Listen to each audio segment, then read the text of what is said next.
በሰላም ቁጭ ብለን ማማለጣሽ ጠጅ ቤት እየጠጣን መንፈስሻ ብድግ ብሎ በመሃል አዝማሪው ባንጃው አሁን አንተ እኔ ጎበዝ አዝማሪ ነኝ ነው የምትለው አይደለም አሉ።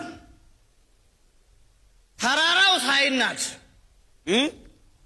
ዝንጀሮ አቀበቱን ሳይወጣ ሳይወርድ እዚህ ማዶ ሆኜ እዛ ማዶ ይታየኛል ከሚል ግጥም ውጪ ዝፈናል።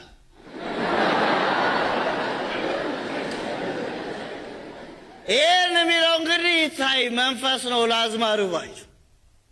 ታዲያ ገበያው እንዲህ ነው የሚያመዛዝነን። አዝማሪው ባንጃው መልስ አልሰጠው። ወደ መንፈስ እያየ ሴትየዋ አለ ሴትየዋ በምርጫ ድምፆትን ለማን ሰጡ ሲባሉ ለሚያዳምጠኝና ለሚሰማኝ አለው።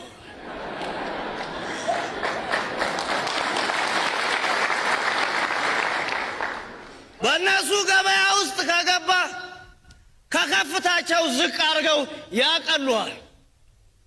ምለካ እነ መንፈስና ሻምበል እኮ አይደለም ዘፈንና ንግግር የቀብር ስነ ስርዓት ደግመው ሊያስካሂዱ ይችላል።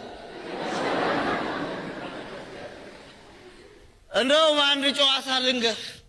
አንድ እጩ የሚወዳደርበት ጣቢያ ጋር ሄዶ ምልክቴ ድልድይ ብሎ ቢቀሰቅስ አንድ ሰው አጣም።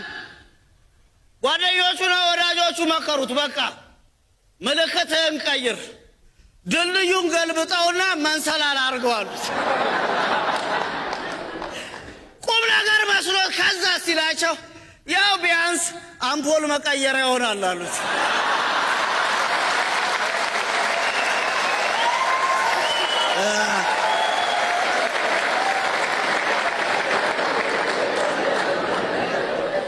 በገበያቸው መሃል ዞር ስትል ቀላል አይቀሰቅሱልህ።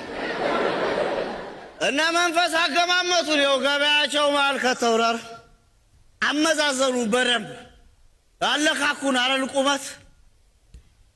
አንዱ እንዲሁ ሌሊት ከቤቱ ይዘው ወስደውት ታስሮ በንጋታው ፍርድ ቤት ይቀርብላል። ከዛ ዳኛው ጠየቁት፣ በምን ጉዳይ እንደተከሰስክ ታውቃለህ ሲሉት፣ ክቡር ዳኛ እኔ ምንም የማውቀው ጉዳይ የለም አላቸው። ህዝቡን በመቀስቀስ ነው አሉት። ተከሳሹ ደንግጦ አረ ክቡር ዳኛ እኔን ራሳቸው ቀስቅሰው ነው ይዘው የመጡኝ